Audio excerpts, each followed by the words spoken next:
Guten Abend, liebe Zuschauerinnen und Zuschauer. In der Sendung Die Stimme der kurdischen Geschichte und Kultur.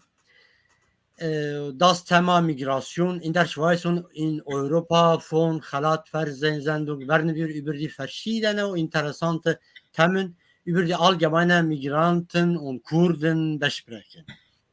In der Fernsehsendung heute Abend in Jamal das Problem der Einwanderung, warum die Zunahme der Einwanderung nach Europa in den letzten Jahren, der Aufstieg von Fremdfeindlichkeit in der Schweiz und in Europa und seine Ursachen werden wir andere Themen besprechen.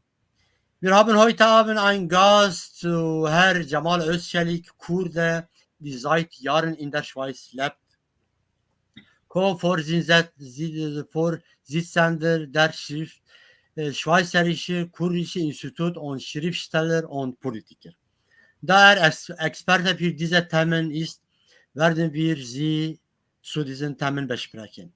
Wir begrüßen unseren Gast, Herr Jamal Özçelik. Herzlich willkommen, Herr Jamal Özçelik, zu unserer Fernsehsendung. Danke sehr, guten Abend.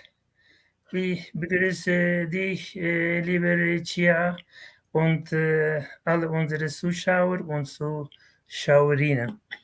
Danke vielmals. Herr Özçelik, können Sie sich den Zuschauerinnen und Zuschauern kurz vorstellen?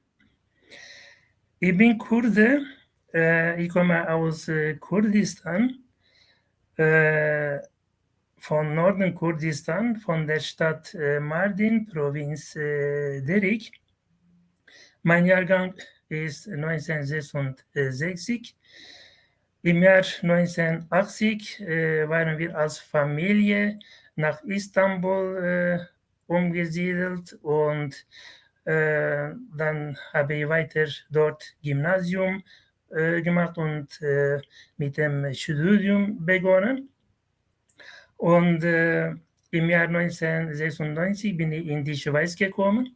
Das heißt, seit circa 28 Jahren bin ich in der Schweiz und war immer in Bern. Danke vielmals. Bevor wir Ihnen Fragen stellen, werfen wir einen kurzen Blick auf die Einwanderungsgeschichte der Schweiz. Einwanderung ist in der Schweiz wie im Rest der Welt nicht Neues. Tatsächlich sind die Gründe für die Migration im Allgemeinen dieselben. Die Gründe für die Migration haben sich nicht grundlegend geändert. Diese Gründe für Migration haben sich ja dann nicht geändert. Diese Gründe, Menschen verlassen ihr Land aufgrund schwieriger Lebensbedingungen, aufgrund vom Krieg, Fahndung auf politische Gründe, Hunger, Abschiebung, wirtschaftliche Gründe, anderen Gründen in reichen und stabilen Ländern ist Einwanderung geringer oder weniger als arme Länder. Allerdings kann auch ein Schweizer Staatsbürger aus Wirtschaft oder Reisegründen nach Amerika und nach England oder Kanada reisen. Wir wissen, dass in den letzten Jahren viele Schweizerinnen und Schweizer in Länder wie Thailand, Spanien und Mallorca und andere Länder ausgewandert sind, wegen der Handel oder Nachsorge nach der Pensionierung. Teilweise werden auch Arbeitskräfte aus dem Ausland im Zielland benötigt. Wie die aktuelle Situation in Deutschland, Schweden oder in der Schweiz oder andere Länder deutlich zeigt. Wenn wir die Migrationsgeschichte der Schweiz als Beispiel nehmen, können wir den Gotthardtunnel verwenden, durch den Arbeit und Ingenieure aus ganz Europa kamen. Der Eisbahntunnel und später die Autobahn, das Symbol der modernen Schweiz, konnten nur dank des Wissens und Könnens von viele Ausländer und natürlich ausländisches Kapital gebaut werden. Alle Menschen haben in ihrer Vergangenheit eine Migrationsgeschichte. Niemand in der Schweiz oder in einem anderen Land der Welt kann sagen, dass ich keine Migration im Hintergrund habe. Denn seit Jahrtausenden sind die Menschen aufgrund von Klimawandel, Hunger, politischer Druck oder Vertreibung ständig umgezogen. Diese Situation dauert bis heute an. Als italienische Einwanderer kamen infolge der Reformation als Glaubenflüchtlinge im 19. Jahrhundert, später aus wirtschaftlichen Gründen 100.000 in die Schweiz. Bis 1848, bevor es in der Schweiz überhaupt einen Kantonbund gab, hatten Ausländer nur das kantonale Bürgerrecht. Einmal der beispielsweise von Tessin nach Zürich zog, war er damals ein Ausländer. Schweizer Pass wurde erst ab 1915 ausgestellt. Dabei geht es darum, Fremde kennenzulernen. Was die Einbürgerung betrifft, die Schweiz hat eine höchsten Ausländerquote. Obwohl es ein reiches Land der Welt ist, ist es gemessen an der Landfläche ein kleines Land. Die europäischen Länder und ihre Parlamente haben im vergangenen und in diesem Jahr über die verschiedenen Gesetzentwürfe zur Einwanderung und Asylpolitik entschieden. Im Jahr 2019 kamen mehr 1 Million Einwanderer, Mehrheit aus Syrien, auch aus Afghanistan, Türkei, Kurdistan und Afrika, viele Länder, Europäische Union und nach Deutschland. Diese Migration geht unvermindert weiter. Mit dem Ukraine- und Russlandkrieg im Jahr 2022 kamen Hunderttausende Flüchtlinge nach Europa, Deutschland und in die Schweiz. Noch aus irgendeinem Grund möchte die Mehrheit der Flüge nach Deutschland gehen. Jedes Jahr ertrinken 1000 Flüchtlinge im Meer oder sterben unterwegs an Kälte und Hunger, bevor sie Europa erreichen. Jetzt möchte ich Sie fragen, Herr Österreich, warum wandern Menschen nach Europa und in die Schweiz aus? Was denken Sie über dieses Thema? Bitte, Herr Österreich. Lieber Chia, danke sehr. Sie haben schon eine sehr gute Zusammenfassung gemacht. Allgemeine Gründe haben Sie zur Sprache gebracht.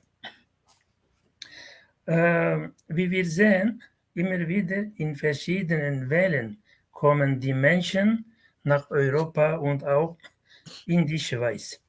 Das heißt, irgendwo in der Welt passiert etwas Schlimmes und das führt die Menschen dazu, dass sie ihr Land, ihr Wohnort definitiv verlassen zu müssen.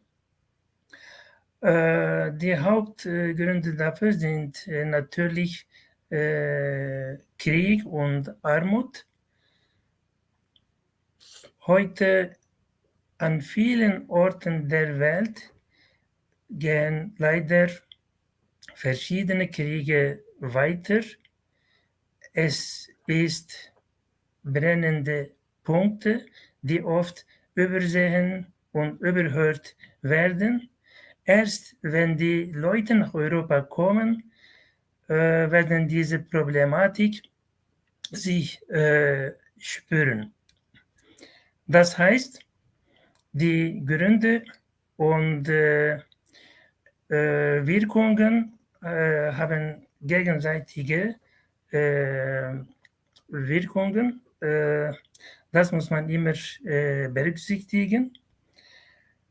Und weil gewisse Probleme unlösbar bleiben, diese Migrationswellen dauern seit Jahrzehnten weiter. Ja, genau. Danke vielmals. Schön. Also lassen Sie uns nun ein wenig über die Kurden und ihre Kurzgeschichte sprechen. Wenn wir uns die kurdische Geschichte ansehen, waren die Kurden während ihrer jahrhundertelangen Gefangenschaft immer wieder Opfer von Massenmorden, einschließlich Deportation durch türkische, arabische und persische Staaten im Nahen Osten.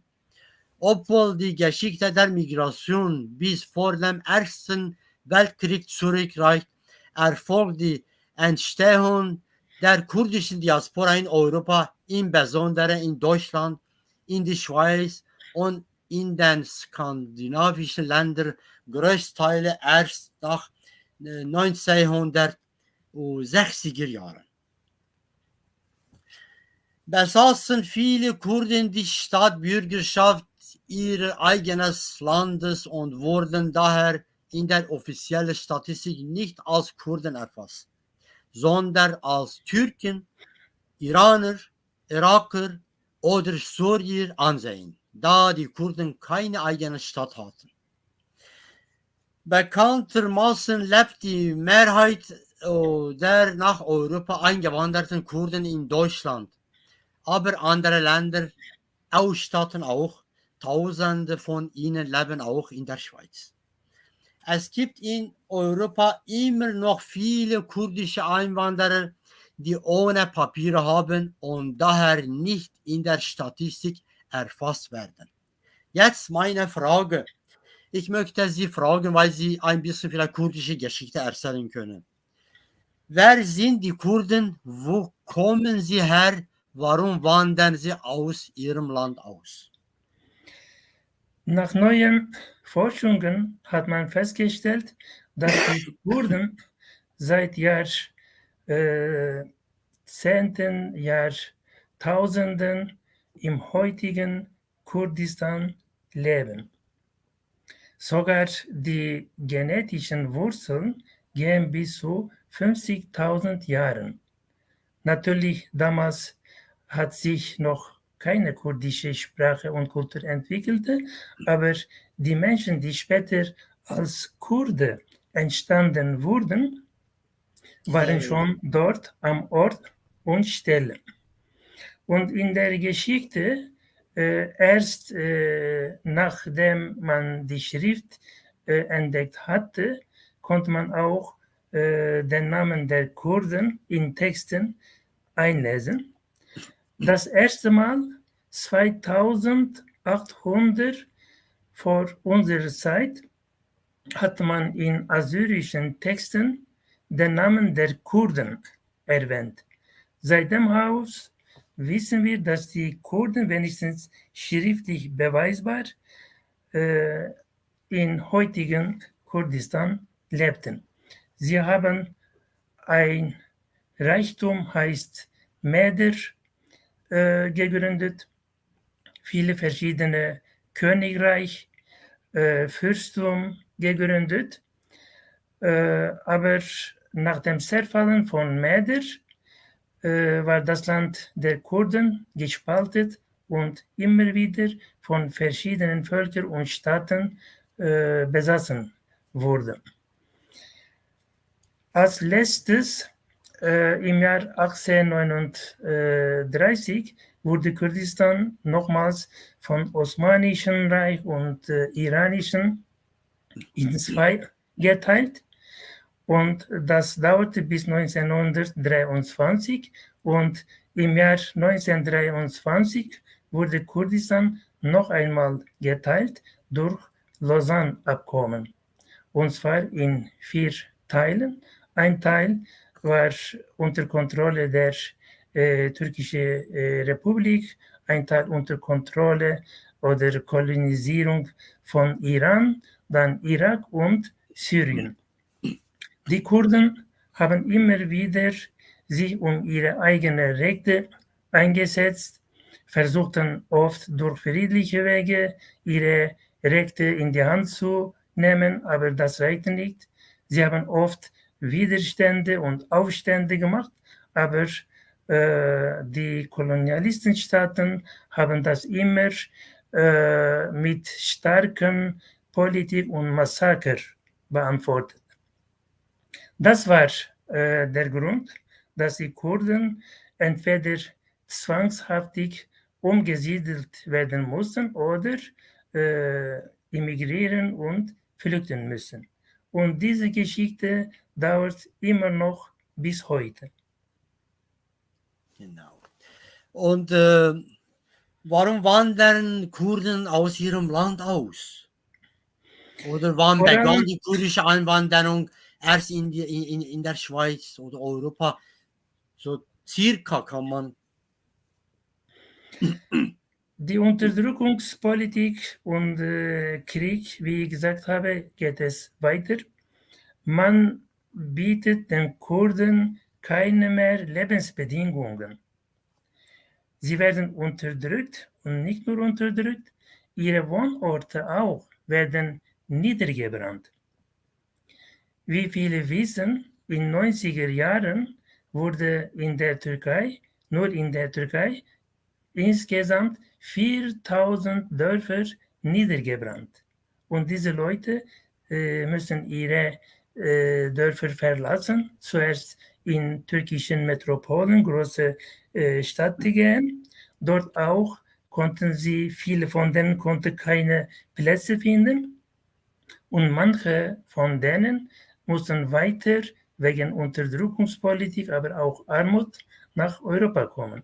Deswegen, die Armut der Kurden hat mit der Politik zu tun. Man hat ihre Reichtum von ihnen weggenommen. Sie mussten ihr Land verlassen, ihre Ackerland verlassen, ihre Tierherde verlassen, ihre Kapital mussten sie hinter sich lassen. Man hat ihnen ein paar Stunden Frist gegeben, dass sie sofort ihren Wohnort verlassen müssen. Und nur was sie mitnehmen konnten, haben sie schnell mitgenommen und ihr Ort verlassen. Deswegen, man kann nicht von rein Armutproblematik sprechen, wenn es um die Kurden geht. Es geht immer um die Politik und die kolonialistischen Unterdrückung. Genau, danke vielmals. Da möchte ich auch etwas kurz das ergänzen vielleicht. Nachdem jedoch die kurdischen Aufstände von 1925 und zwischen 25 und 38 von türkischen Staaten brutal niedergeschlagen wurden, kamen einige der überlebenden Kurden politische Flüchtlinge gehen nach Amerika, Europa, in die Schweiz. In den 1960er Jahren waren kurdische Einwanderer eine Elitegruppe, meist Söhne wohlhabender Familien, die als wohlhabende Leute von Stammen damals als Student nach Deutschland und nach Osteuropa eingewandert. Aber seit der früheren 1960er Jahren nachher kamen viele Kurden, auch Türken, damals als Gastarbeiter nach Deutschland und andere Länder, kann man sagen. Und da möchte ich auch etwas das ergänzen. Herr Özçelik, wissen Sie, wie viele Kurden leben schätzungsweise in der Schweiz? Schätzungsweise denken wir, dass zwischen 100 und 120.000 Menschen, also Kurden, leben in der Schweiz. Vor allem wegen dem Krieg in Syrien und Rojava mussten in letzten Zeiten Tausende, Zehntausende von Menschen hierher kommen. Und auch in den letzten 20 Jahren wurde in der Türkei auch die Unterdrückungspolitik noch stärker. Deswegen kamen immer mehr Menschen. Sie meinen einfach über 100.000, oder? Ja, zwischen 100 und 120.000 Kurden. 100 und 120, jawohl, Genau. Ja, genau. Danke vielmals. In den letzten Jahren haben wir Erfolg der zweiten oder dritten Generation kurdischer Migrantinnen und Migranten in Politik und Wirtschaft der Schweizer Gesellschaft miterlebt. Wir wissen, dass manche Ausländer weder in der Schweiz noch in Europa integrieren können. Warum integrieren einige Migranten nicht? Aber ausländische Arbeitskräfte haben in der Vergangenheit und Gegenwart eine wichtige Rolle bei der wirtschaftlichen Entwicklung der Schweiz und in Europa gespielt. In der Schweizer Integrationspolitik können wir so kurz formulieren. Die Grundprinzipien der schweizerischen Integrationspolitik finden sich in bestehenden Rechtsgrundlagen des Bundes und Kanton und Gemeinden. Und diese arbeiten zusammen und sie lassen sie wie Folge zusammenfassen. Integration ist ein Wechselseitenprozess, an dem sowohl schweizerische als auch ausländische Bevölkerung beteiligt sind. Das heißt, Integration nicht nur für Ausländer, auch für Schweizer gültig sind. Integration erfordert Offenheit gegenüber den Menschen von Ort, ein Klima der Anerkennung und Abbau diskriminierender Barrieren. Wie es die Ausländer zur Integration ist? Respektieren der Grundwerte des Bundesverfassung. Also jeder muss Bundesverfassung respektieren und etwas anderes im Einklang mit dem öffentlichen Sicherheit und Ordnung handeln. Der Wunsch am Wirtschaftsleben teilzunehmen, das heißt arbeiten, eine Ausbildung zu erhalten und die Sprache zu lernen. Das heißt Kenntnisse des Landessprache haben. Integration einer grundlegenden Regierungsaufgabe an alle Regierungsebenen, Zusammenarbeit mit Sozialorganisationen, Nichtregierungsorganisationen sowie ausländische Organisationen und andere Institutionen beteiligt sind. Jetzt stimmt etwas mit dieser Integrationspolitik der Schweiz oder liegt das am mangelnden Interesse der Flüchtlinge? Oder wird von ausländerfeindlichen Parteien manipuliert? Herr Österreich, darum möchte ich Ihnen fragen, was sind die Gründe dafür? Gibt es Ihrer Meinung nach ein Migrationproblem oder ein Integrationproblem in der Schweiz oder in Europa? Oder sind die Gewohnheiten von Migranten, die sich aus religiösen Kultur oder Verhalten ihrem Land mitgebracht haben? Bitte, Herr Österreich. Wie am Anfang gesagt habe, seit 28 Jahren lebe ich in der Schweiz und habe festgestellt, dass es keine feste Integrationspolitik da besteht. Immer wieder nach der Stimmung in der Politik ändert sich auch die Migrationspolitik. Manchmal ist es förderlich, unterstützend, manchmal ist es umgekehrt verhinderlich. Im Moment vor allem erleben die Flüchtlinge eine der schwersten Zeitphasen. Für die Flüchtlinge, die noch nicht anerkannt wurden, die noch keine Aufenthaltsbewilligung bekommen haben, gibt es praktisch keine Migrationspolitik, keine Integrationspolitik. Sie werden offiziell nicht mehr unterstützt. Auch die Arbeit. Und die Flüchtlinge müssen mehrere Jahre lang in Asylzentren wohnen, wo praktisch sich integrieren gar nicht möglich ist. Weil diese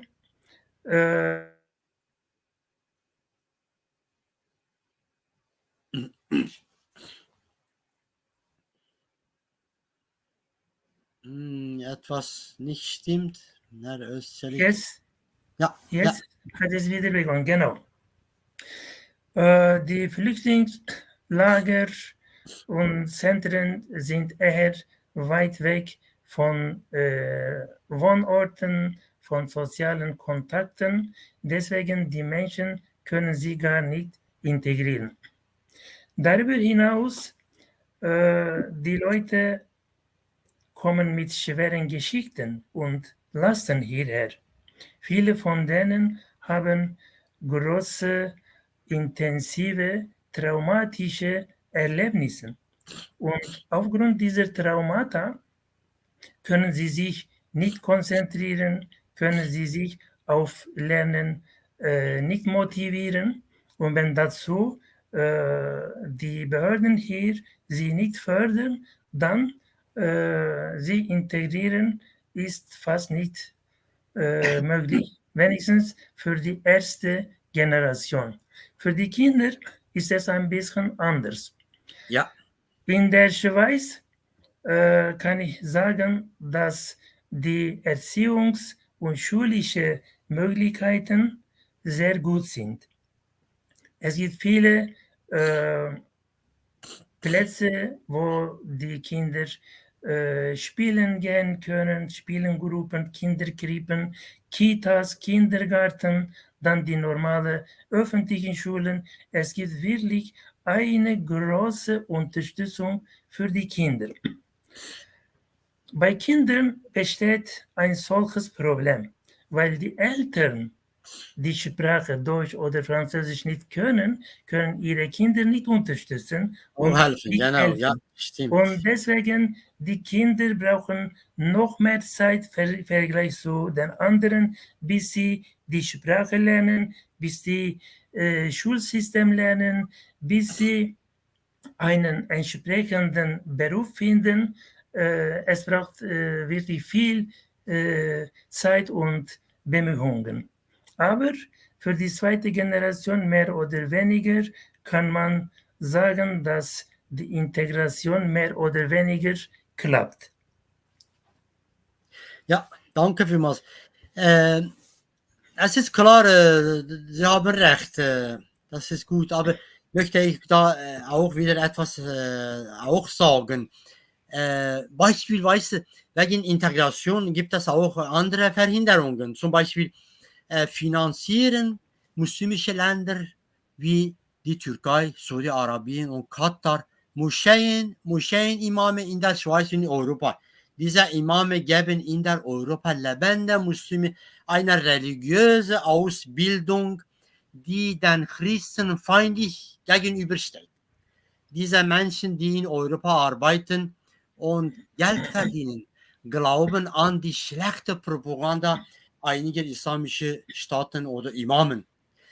Wieder einmal bringt der türkische Regierung den Türken in Europa und eine türkische Propaganda und Faschismus bei. In diesem Fall handelt es sich um eine Situation, die ein Teil die Integration verhindert. Keine Minderheitssprache oder Kultur ist in der Schweiz oder in Europa verboten. Es ist klar, Sie haben das gesagt. Die erste Generation ist schwierig zum Integrieren. Das ist sehr schwierig. Wir haben das auch erlebt. Wir haben einfach mit unserem Willen und das Deutsch gelernt. Im Durchgangszentrum zum Beispiel habe ich pro Tag 6, 7 Stunden selber Deutsch gelernt. Ich musste das, weil ich habe gewusst, ich lebe da in der Schweiz jahrelang und politisch kann ich nicht zurückgehen. Aber alle können nicht. Einige haben keine Ausbildung im Land oder nicht in die Schule gegangen. Das ist Schwierigkeit. Darum, ich glaube, in diesem Land müssen wir zuerst die Sprache lernen. Das ist klar, alle müssen, weil wenn ohne Sprache lernen, man kann nicht die Kinder auch das helfen. Dann müssen wir einen Beruf ausüben und arbeiten, Steuern zahlen, Steuer zahlen und teilweise integrieren sind. Wenn wir dies nicht tun, als einige zum Beispiel als Parasit leben wollen, ist es normal, dass einige Menschen in diesem Land äh, haben uns nicht gerne oder mögen sie uns nicht. Möchte ich das auch erzählen. Ja, danke vielmals. Ein anderes Thema jetzt. Die Sprache und Kultur der kurdischen Volke sind seit 100 Jahren in Nordkurdistan von der türkischen Republik verboten. Millionen Kurden wurden assimiliert. In der Schweiz leben tausende kurdische Familien. Es wäre gut, wenn das schweizerische Behörden ihnen einige Möglichkeiten bieten würde, ihre eigene kurdische Sprache zu lernen. Tausende kurdische Familien wollen ihren Kindern Kurdisch beibringen, aber es gibt keine Adresse, an die sie sich wenden können. Herr Özçelik, Sie arbeiten auch beim Verein Schweizer Kurdische Institut. Jetzt möchte ich Ihnen fragen, inwieweit kann der kurdische Muttersprache oder Muttersprachunterricht in der Schweiz umgesetzt werden? Beschäftigen Sie sich bei Verein Kurdische Institut bei diesem Thema? Bitte schön. Ich möchte zuerst von unserer Gründung der Institution sprechen. Im Jahr 2020 circa 35 kurdischen Gelernten, die die kurdische Sprache sehr gut können und auch beibringen können, haben sie versammelt, haben einen Kongress gemacht und dadurch haben wir Kurdisches Institut Schweiz gemacht. Als Vorsitzender, Co-Präsident dieses Instituts habe ich auch persönlich viele Bemühungen gemacht und natürlich zusammen mit unseren Vorstandsmitgliedern. Wir haben verschiedene Bemühungen gemacht, damit unsere Sprache unter kurdischen Bevölkerung sich ausbreiten zu können. Im Moment besteht circa 10 Kurse von uns in verschiedenen Kantonen, wie zum Beispiel im Kanton Chur, Zürich, St. Gallen, Luzern, Lausanne und Genf. Wir versuchen auch in Bern einen solchen Kurs zu organisieren. Manche Kurse von uns richten sich an die Erwachsenen und manche an die Kinder. Darüber hinaus versuchen wir, kurdische Sprache offiziell in den Schulen beizubringen. In mehreren Kantonen haben die Kantone selber bestätigt, dass man in Schulen Kurdisch beibringen kann. Natürlich nicht als Teil von normalem schulischen Programm. Es ist ein autonomes Programm. Die Schulen bieten die Schulklassenräume und wir schicken unsere Lehrer um die Kinder beizubringen. In der Schweiz merke ich, dass nach und nach die Freiheit der Sprachen entwickelt sich. Die Behörden merken, dass Tausende von Menschen da sind und dass sie ihre Muttersprache lernen müssen. In dem Sinne machen sie uns nicht so viele Schwierigkeiten. Stattdessen versuchen uns die Möglichkeiten anzubieten. Natürlich unsere Erwartung von ihnen ist nicht finanziell. Wir haben keine solche Wünsche. Was wir uns wünschen, dass sie uns die nötigen Schulräume anzubieten. Vor circa einem Jahr, wie Sie mitbekommen haben, Stadtrat Bern hat sogar Kurdisch als selbstständige Sprache bestätigt und hat entschieden, alle ihre Dokumente neben anderen Sprachen auch auf Kurdisch zu übersetzen. Das war für uns eine große Freude, dass unsere Sprache offiziell bestätigt wurde und wir waren wirklich sehr dankbar. In diese Richtung, unsere Bemühungen werden weitergehen. Danke vielmals. Da noch etwas. Welche Interesse haben Migrantinnen und Migranten an der Politik in der Schweiz? Die Politik hat natürlich mit Einbürgerungsrecht. Wie Sie wissen, in der Schweiz ist es sehr schwierig, sich einzubürgern. Und wenn man sich nicht einbürgert, dann hat man kein Stimmrecht an vielen Kantonen. Ausnahmsweise in ein paar Kantonen kann man Stimmrechte haben. Aber wenn man sich nicht einbürgert, kann man auch keine Politik machen. In dem Sinne, das System hier ist nicht förderlich. Aber trotzdem, in letzten Zeiten merke ich, dass viele Menschen sich um die Politik kümmern, versuchen sich an verschiedenen Ebenen zu kandidieren, für die Städträte oder Kantonräte, für Nationalrat, und das auch motiviert und gibt Mut der jungen neuen Generation, denke ich.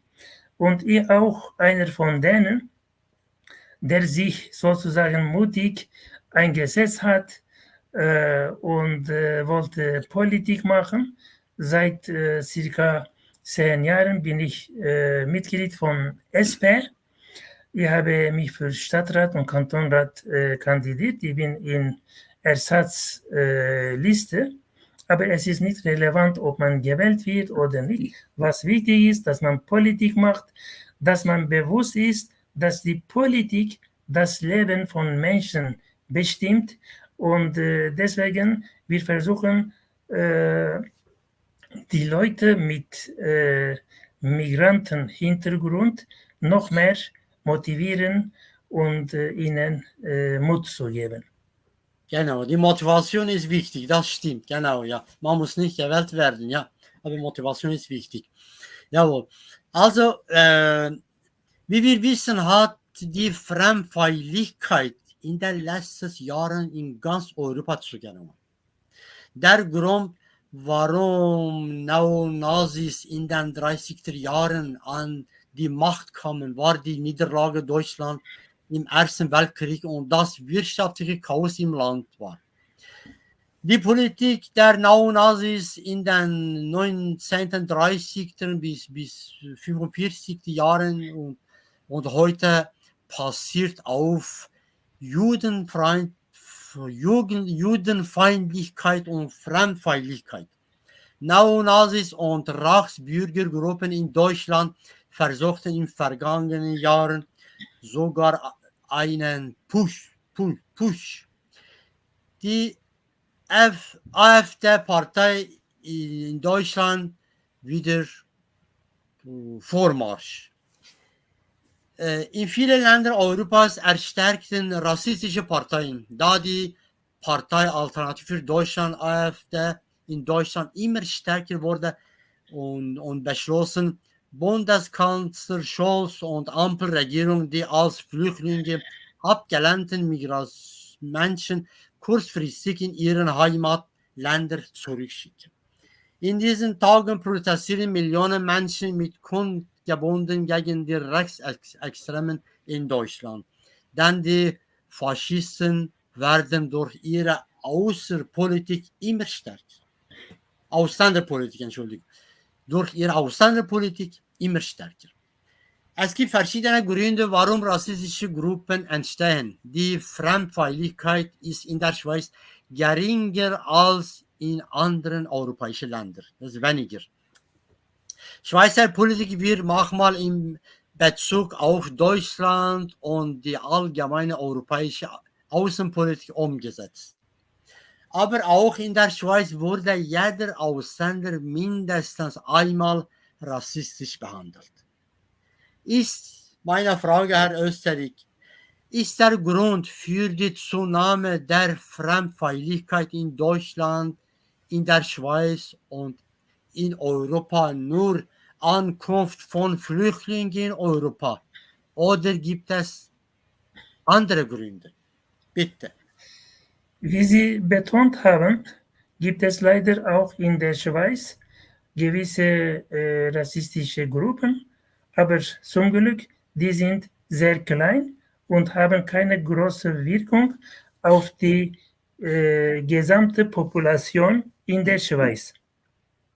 Obwohl es eine Welle von rechtsorientierten Massenmengen gibt, besteht keine deutliche Fremdenfeindlichkeiten in der Schweiz. Es gibt einzelne Fälle, viele Leute werden irgendwie betroffen als Ausländer, erleben schlechte oder unwohle Erfahrungen, aber gibt es keine deutliche Haltungen, die die Ausländer als Feind wahrzunehmen. Natürlich, das auch ist eine Frage der Politik. Gewisse rechtsorientierte Parteien versuchen, die Bewusstheit der Population durcheinander zu bringen und die echten Gründe der wirtschaftlichen, sozialen Problemen verkehren und die Ausländer, die Migranten als schwarze Schaf darzustellen. Und demagogischerweise machen sie Propaganda, quasi als hätten die Migranten die Gründe aller Probleme in der Schweiz sind. Indessen, der Hauptgrund wissen wir, dass es nicht so ist. Es geht um Kapitalismus, es geht um Finanzkapital, es geht um Ausbeutung. Wenn die Armut in Reichtum sie entwickelt, sind nicht der Migranten, sondern diese Finanzkapitalkreisen, die großen Konzernen zuständig. Man kann sagen, dass die Migranten umgekehrt die wirtschaftliche Lage der Schweiz unterstützt. Ohne Migranten konnte man die Wirtschaft in bestimmten Bereichen wenigstens nicht aufrecht erhalten können. Genau, ja. Genau, das stimmt, jawohl, ja. Danke vielmals, Herr Österreich. Herr Österreich, haben Sie heute Abend etwas zu unserer Sendung oder zu unseren Themen zu sagen? Oder möchten Sie zum Schluss noch etwas sagen? Noch einmal danke dir sehr für diese Einladung, konnte dadurch einigermaßen meine Gedanken äußern. Wie du weißt, bin ich auch ein Politiker in der Schweiz und ich kenne die Probleme in der Schweiz nicht nur von Migranten, sondern auch von allen Menschen in der Schweiz, wenn auch es auf einer tieferen Ebene ist, werde ich mich weiter um die Rechte aller Menschen in der Schweiz einsetzen.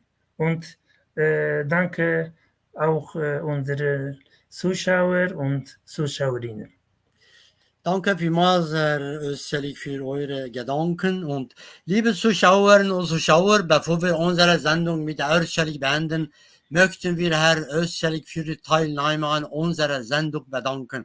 Wir würden seine wertvollen Ansichten gerne in einer anderen Sendung zu hören. Danke vielmals, Herr Österreich.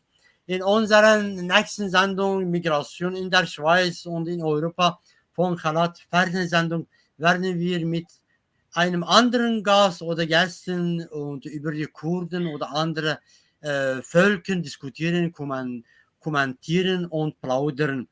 Jeder Fachleute, der sich an unserer Publikation zu diesem Themen beteiligen möchte, über gute Deutschkenntnisse verfügt, kann sie bei uns bewerben. Wir sehen uns in der nächsten Sendung wieder. Ich wünsche Ihnen eine gute Zeit. Auf Wiedersehen. تماشاوان هجاو برنامه من لسر مجار میگراسیون لور قدیا و شو باش بناو خوشی دا ببینن و بخاطره و